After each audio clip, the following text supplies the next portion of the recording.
أما بعد فقد قال الله في محكم كتابه بسم الله الرحمن الرحيم وإذا قيل لهم لا تفسدوا في الأرض قالوا إنما نحن مصلحون ألا إنهم هم المفسدون ولكن لا يشعرون وإذا قيل لهم آمنوا كما آمن الناس قالوا أنؤمن كما آمن السفهاء ألا إنهم هم السفهاء ولكن لا يعلمون وإذا لقوا الذين آمنوا قالوا آمنا وإذا خلوا إلى شياطينهم قالوا إنا معكم إنما نحن مستهزئون الله يستهزئ بهم ويمدهم في طغيانهم يعمهون أولئك الذين اشتروا الضلالة بالهدى فما ربحت تجارتهم وما كانوا مهتدين صدق الله العلي العظيم صلى الله عليه وسلم اللهم صل على محمد وآل محمد. An interesting trend growing up in the States, we see that within our own religion and our own sect and within our own communities, there's a lot of development. Growing up in the 90s, going to ziyarah was not an option.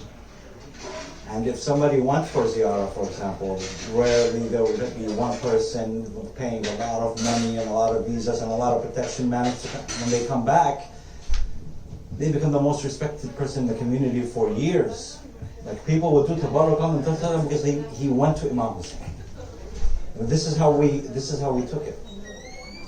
Secondly, our communities were very closed. A lot of information was not known. Certain fatwas, certain ulama, everything was in between our four walls. In which, the same way we talk about, for example, the Jewish community, we say, oh, they're so united and they're nothing like us. It's because we know nothing about their community. This is exactly how they used to look at us. They saw the Shias, you cannot mess with them. They're very, very united. They all stick one by one. Because we kept our secrets and our issues closed in between us. It never went out. However, with the development of the internet, and every single person wanted to have his own TV channel, and every person wanted to have his own YouTube channel, and everybody is fighting into getting some sort of popularity, we were kept at a very, very weird position. A lot of stuff that should have never been out went out. And we see that there is a division within the ummah, because everything stayed out. These divisions existed for thousands of years, but we all kept it in. However, the world of TikTok and the world of YouTube kept everything outside. And this puts us in a very weird position now. Right now, the marja'iyah of Shiism is monopolized between two people. Right? Between the people that believe in Murat al-Faqih, which is Sayyid Ali Khamenei's group, and between Ayatollah Sistani. And these people, their lives are limited. And when they pass away, our future is very, very concerning.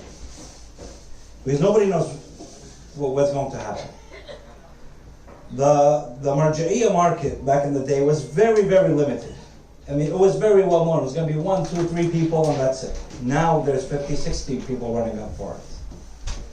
And whatever is happening on the social media platforms, it's very, very concerning and dissatisfying. And this is not how we should, number one, talk about our colleagues, let alone talk about people that are more knowledgeable than us. But then it brings up another issue, is that if you were to portray 10 to 15 to 20 years from now, where our children and their religion, how is that relationship going to be, especially with artificial intelligence, such as ChatGPT, which is being very popular these days? Because at the end of the day, the reason why we need a mujtahid is because there's complexity in answering the question. And since you're not going to be specialized in it because you're too busy being a doctor, or too busy being an engineer, or too busy in school, and Islam is basically not our concern, So we'll put it on ahead of one person. We say, okay, you do the studies and whatever you say, we'll follow you. Okay. Now, this person, what he does is that he has a methodology in which there's almost a consensus between all the Muslim schools that when you bring in a question, you have four sources. The first source is the Quran. The second source is the Sunnah. The third source is the rationale. And the fourth source is the ijma', which is the consensus of the ummah. Based on these four, after clearing the contradictions, he can derive a certain answer. It gets complex not because things are clear, it gets complex because things become unclear. Like for example, sometimes certain verses may appear that they contradict with other verses. This is, for example, the Salafi school of thought. They went into saying that Allah subhanahu wa ta'ala, 100%, He has a hand and He has a face and He has a chair and He sits over there. Why? What's the evidence? The evidence is Quranic. Right? Because the Quran says He sat on His throne. The Quran says His hand is over their hands. The Quran says everything shall perish except His face in Surah Al-Rahman. Hence, we're going to say Allah subhanahu wa ta'ala has a face. Over here, the clearing the contradiction part gets very tricky. Because in the Shia school say, yes, all of these are metaphors. Why? Because we have a Quranic verse. It says, لَيْسَ كَمِثْلِهِ شَيْءٍ. There is nothing like Him. If you're going to attribute a face to Him and a hand to Him and a foot to Him, then you are contradicting the clear verses of the Quran. Now sometimes we have, for example, the hadith contradicts the Quran. And then you have to see, does it actually contradict or does it not?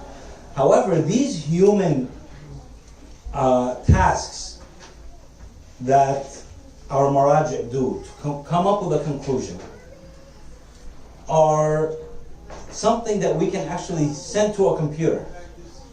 And we say, for example, these are the correct verses, and these are the clear verses, and these are the metaphorical verses. You can put this into a computer program. And you bring all the books of hadith and say, these hadiths are correct, and these hadiths are false. And we could ask this question to a computer, and have the computer give out an answer. And that answer will for sure have less errors than the answer that any human being can. Why? Because there's a couple of things that a computer has that a human being doesn't. For example, the computer has the capability to never forget. Human beings forget. If you program a program correctly, it will never make a mistake. Take your calculator, press 5 plus 5, it will always give you 10. That's the output it will give you. From now, tomorrow, 10, 20, 30 years, it's impossible. Basically, the computer has a degree of asma.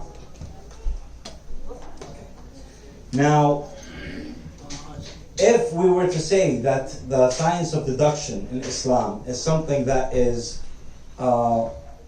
scientific only, and it's basically this, we are restricted to this method, then yes, using the computer makes more sense than using a human being. However, there are a lot of things in Islam that do not deal with these mathematical equations, so as to say. Majority of the stuff in Islam, number one, are emotional. How do you feel about this? Right? Number two, it's cultural. Certain cultures, they deal with certain aspects a certain way, other cultures don't. Okay? Number three, it's situational. Depending on the situation, we have many, many different situations. However, if this is the case, that Islam is very fluid, and Islam takes into consideration the culture that you're in, the environment that you're in, the emotional aspect of everything, it becomes one of the necessities of ijtihad that the mujtahid has to be within your society before he can give you a fatwa. This is very important. If a person is not going through what you're going through, he is not living the life that you're living, he is not in the society on a day-to-day basis, his fatwa can seem very dry, and you cannot relate to it sometimes, that this doesn't make sense. I'll give you a very, very clear example. I'll tell you a story before my example. One time I was in Masjid al-Imam Mosque, it's a Sunni mosque. After Taraweeh prayers, the person was asking for donations for the mosque. Brothers, before this lecture, exactly before this lecture, before his Tarawih, he gave a huge lecture on interest. Interest is haram. You can't have interest. Guys, be careful. Your credit card is haram. If it's charging you interest, haram. Everything haram, haram, haram. Nice half an hour with this thing. He said, brother, we need donations for the mosque. You know, now it's time for donations. Time to take the mosque. Okay. Everybody, if you don't have cash, if you don't have a check, we have a credit card machine, we accept credit cards. Now here's the thing. Now the Quran says interest is haram. We all agree to this end basis. Now there's restrictions into this. But what we have as a Shia community, now you want to buy a house. You want to buy a house. And when you go apply for a mortgage, there's interest. Now you want to go, you ask for a fatwa. Have you seen the fatwas on interest? It's embarrassing. If you were to give, you see, maybe when we were in the 90s, we took the fatwa and we moved on. Nice and easy. Go right now when our children are moving towards atheism and they don't believe in religion, and give them the explanation of why can you take interest? Now you live in the United States, you want to take interest to buy a house. He said, no, you take it in the intention that you don't know who the owner is. And you give it back in the intention that you don't want to get in trouble. And we're playing lawyer with Allah, or what are we doing? I know. And then he said, no, you have to accept this as fatwa. And then you have to, this person is going into atheism, and he comes and he tells you, say, do you believe this? And you say yes. Because you bought the house based on this. And hundreds of examples. Like yesterday I mentioned Jum'ah prayers. Why is Jum'ah prayers on hold until the Imam comes back? There's a whole surah in the Quran, it's called Surah Al-Jum'ah. And Surah Al-Jum'ah says what? إِذَا نُودِيَ لِلصَّلَاةِ مِنْ يَوْمِ الْجُمْعَةِ. If Salah is being called in Jum'ah, وَذَرُوا الْبَيْءِ, leave your business, leave everything. Oh, we have a fatwa. Yeah, you have a fatwa, Day of Judgment, you're going to tell Allah subhanahu wa ta'ala you have a fatwa? He said, you don't read my book? And we have, as I can know, Salat al-Jum'ah, we have 5. Every hukum on Salat al-Jum'ah. This becomes a very, very big issue. Now, these issues, I used to remember when we used to talk about them, me and my teachers and my colleagues would close the door and everybody stays quiet, and then we'll have these objections very, very freely behind closed doors. Because why? There was some sort of respect. TikTok and YouTube, there's no more respect anymore because everything's out on the open. Nothing is left there for us to be like, okay, everything is out.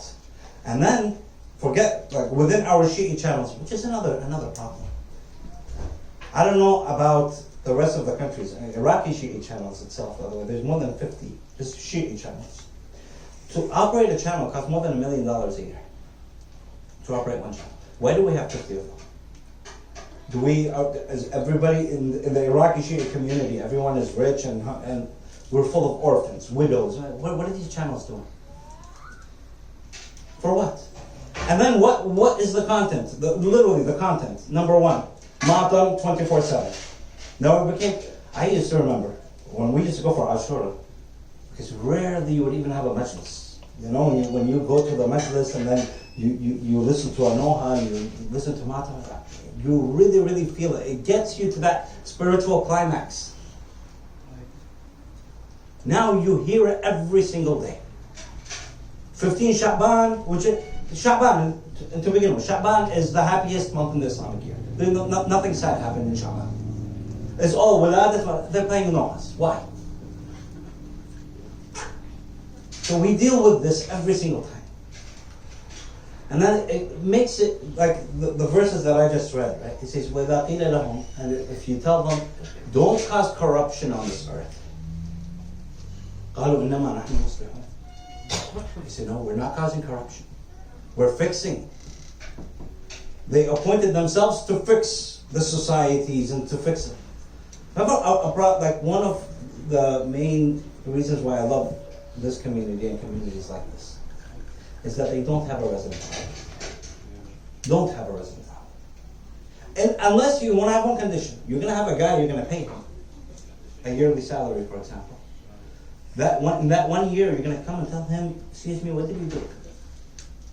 I want to see products. Did you publish books? Did you create a new school? A new program? Let's say, for example, memorizing the Quran program. If you're doing this type of job, absolutely. But instead, and this is also our problem as a community. The guy, he's sheikh. What did he say? He studied in the Hussain. What did he study? He studied the ahkam, the rules, tafsir of Quran. Correct? He comes, he's Islam. What happens as soon as he comes in? He becomes the community therapist. Does he have a psychology degree? No. Does he have a sociology degree? No. Everybody goes up to him, give him a job and a title that he is not qualified for. And he knows he's not qualified for, but now he's afraid to lose his job. This is a problem. So many times, for example, Iraq and Afghanistan, I think they're very, very good examples of how we as a sect failed. We had an opportunity in Iraq, an opportunity in Afghanistan for things to brighten up. But we took unqualified people. We put them in. And we told them, lead us. And they're not qualified to lead you. And what happens? It goes down. Now Afghanistan, Taliban is back. And Iraq, well, if not another 2, 3, 4 ISISes can come back easily.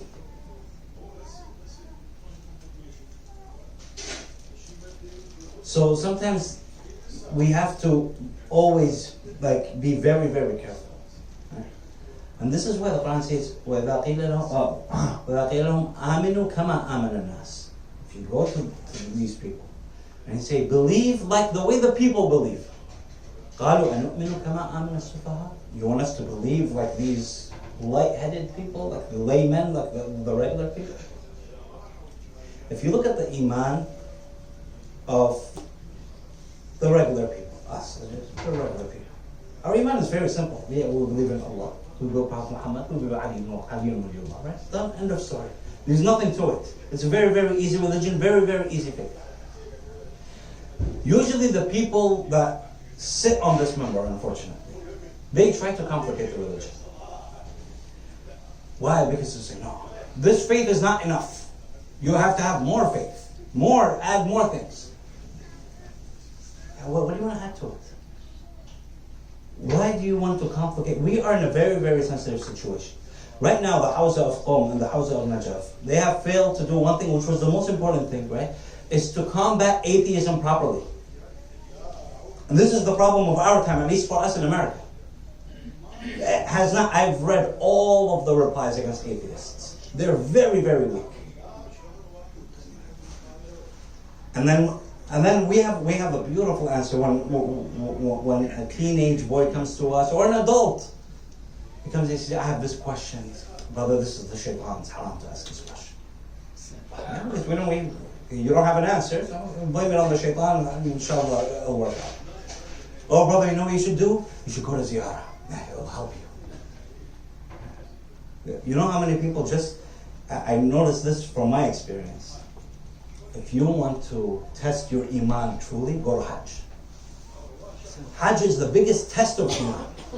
Because between the completely unphysical, which is Allah subhanahu wa ta'ala, and the physical, the line is very, very thin. I want my first Hajj when I went. Okay, I started off, Medina was very, very spiritual. Medina, you feel the spirituality, absolutely. You wear the ihram, you can justify it. Everybody looks the same, everybody's wearing the ihram, mashallah, it's amazing. When you look at the Kaaba, you say, okay, what's going on? This is a square, what am I doing? Then you have to go around it 7 times. You start thinking between you and yourself, the shaitan over here plays really, really well. You're going around the building 7 times, you start asking, what am I doing? Why am I doing this?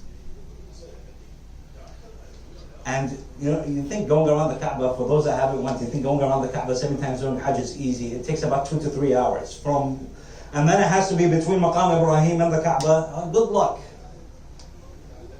And you have to be on wudu. This was another problem. Okay, you finished 7 times, no problem. Now they take you Safa and Marwa. For the men that have gone to Hajj, when you go to Safa and Marwa, you see one mountain there and one mountain there. Small mountains. And in between there's a green line. You have to start jogging in between. Very sad. Allah subhanahu wa ta'ala wanted me to jog here. You really, really start thinking. You go to Arafat, what's wajib for us to do Arafat? We all took here, we got ready, we're in Arafat. What do we have to do? Oh, you have to sit. Just sit. Sit, do nothing. Nothing? Yeah. If you want to recite dua, you want to sleep.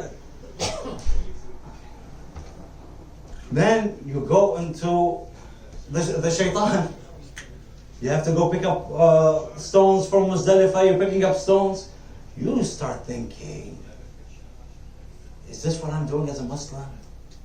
It tests your iman to a level, you really start to shake. And this is why I truly believe, they say that when you finish Hajj, all of your sins are forgiven. Because if you finish Hajj and you still believe Allah subhanahu wa ta'ala is one, absolutely. Because that's the test. You're taking little pebbles, throwing it over there. Then this guy that really hates the shaitan, he has a stone this big. The people coming out bleeding because the guy doesn't aim properly. And then we're sitting down because this person does taqleed for Sayyid Sistani. This person does taqleed for Sayyid Hakim. This person for Shaykh Ishaq Fayyad. And we had a problem with the shaitan because the shaitan used to be this big. And now the shaitan is 25 meters wide. Are we allowed to hit in the center? Are we not? Just in Hajj, I think I had 20, 30 people. They changed their taqleed just because of easy fatwas. They said, this is easier for me. So you start thinking, like, subhanAllah, what are we doing? Now over here, basically, he says, believe like the way the people believe. Because majority of the people, their belief is from a pure heart. When he believes in God, it's purity. God exists. When he believes, why do you have to do good? Go ask any common person, why do you have to do good? Because it's good. Son. I have these ulama now, they are on television. And they are known to be scholars. Like based on their books, they are absolute scholars. You come on TV and you tell me the first fruit that accepted the wilayah of Ali ibn Abi Talib was the eggplant. And these ruwayat are sahih. Yeah, what do you want me to do with this? And then you have the Wahhabi channels coming here and say they believe the eggplant believes in the wilayah. And these hadiths exist. The first thing to do, either don't bring them up because nobody brought it up as a subject for you to bring it up to begin with. Or say, we don't believe in this. Watermelon, here, take this now, since we opened up the subject. Watermelon, if it's sweet, it accepts wilayah. If it's bitter, it's a nasibi. Right? And now we have to sit down and be like, okay, no, I don't have to defend anything. My friend, my faith is very, very easy. My friend is that Allah subhanahu wa ta'ala exists, Allah is one, and I owe him the debt of worshipping. And Muhammad is the one that sent me this message, and Allahumma salli ala Muhammad. And Ali ibn Abi Talib was the only one that explained what Allah and Muhammad wanted properly. That's it. There is no, and this is the other thing. Now, the Imam Mahdi is in Ghaiba. He's in Ghaiba. Why is he in Ghaiba? We have something in the Quran to actually defend this. Khadr alayhi salam, he did so many things, and he was around, and he was in complete Ghaiba. Allah subhanahu wa ta'ala gave permission for Prophet Musa to see it. We have examples like this. And there's nothing about the Ghaiba that's impossible. Great. But now you're coming out every single day. This Friday, Imam Mahdi is coming. Next Friday, Imam Mahdi is coming. This 23rd, this is the new thing. This 23rd of Ramadan is going to be the Zahra. This is the 2023 of... come on. Tomorrow. Yeah, tomorrow. Tomorrow's going to be the Zahra. I'll wait for it, guys. So now, be very, very careful. And this is why I worked on I'm going to propose something. I don't know if you guys would agree or disagree with this, but this is my proposal. Is that wajib and haram, those two things, are mentioned in detail in the Quran. What is wajib upon you? What is haram upon you? Mentioned in detail in the Quran. These things, hold on to them. Hold on to them completely. Okay? For example, and by the way, that doesn't give anybody a scapegoat. Whoever wants to, there's a lot of us that look to make a lot of things halal. Like for example, is weed haram? Yes, weed is haram. It's done. Right? Is drinking haram? Because it doesn't specifically say in the Quran that drinking is haram. No, it does. It says specifically in the Quran that it's haram. Okay? Gambling is still haram. Majority of the haram things are not only haram in our book and only in our religion. Majority of the haram things are haram in all the religions. Okay? And the wajib things. Also, everything we have, that's wajib, for example. Salah, wajib. 5 times a day. Okay. Sawm, wajib. It's in the Quran. Wudu is in the Quran. Ghusl is in the Quran. There's so many ahkam we have in the Quran. Now, if you want the details, you want to get into more details about these wajibat and muharramat, you can refer back to the hadith. Because there will be more details there. Anything else that is not in there, can we even say it's haram? Can we even call it wajib? Because if the book was to guide us, the minimum for guidance is that you tell me what I'm not supposed to do and whatever I am absolutely have to do. Those are the two things. If it was a guide, those are the two minimum requirements. Everything else is extra, correct? So if it doesn't have the minimum requirements, can it even be called a book of guidance? If we could stick to this, at least with our children, we can have, and this is also another problem that the way we were raised. I'm talking about a person that was born in the 80s, raised in the 90s kid. We were not raised into asking for the proof. Like our Islamic laws books, they just have the fatwa. Fatwa, the end of story. Okay, put down the fatwa. Put one explanation. Say, okay, this is haram because 1, 2, 3, it takes 3 lines, 4 lines. Put one hadith as a reference. At least so I know, like, hey, it's not just because you feel like it. Because sometimes this is how we feel, especially when you're reading 5,000, 7,000, 9,000 fatwas. And you say, okay, did all of this come from Allah subhanahu wa ta'ala? This is one thing. Second thing, and this is our biggest problem, and this is my biggest ishkal that I have. There is a reason why Allah subhanahu wa ta'ala appointed 12 imams. And the hadith that we know is that when you die, you have to have a bay'ah to the imam of your time. And the imam, when he gains his imamah, it cancels out the views of the imam before him. Not because it's contradictory, because Islam in nature is fluid. It's a different time, it's a different place, it's a different era. You have to follow the imam of that time. So for example, Imam al-Hasan ﷺ agreed to have peace with Muawiyah. Correct? Absolute peace with Muawiyah. Imam Hussain ﷺ went against Yazid. Can anybody go to Imam Hussain and say, Imam Hussain, I'm not going to follow you on this because I follow Imam al-Hasan. He had peace, I'm going to go have peace. He said, absolutely not. This is the time of Imam al-Hussain. He is the Imam of the time. The reason why he has different views, if Imam Hussain wasn't Imam Hussein's time, he would have done the same thing. If Imam Hussain during Imam Hassan's time, he would have done the same thing. Because time changes. Okay? Imam Ja'far Sadiq's time came in, basically nullifies everything Imam Muhammad al-Baqir said. Except for the things that are not restricted to time. For example, anything that the Imam says on Tawheed stays. It's not restricted to time. Anything that he says on Adil or Nubuwwah stays. None of these are restricted to time as far as Aqeedah is concerned.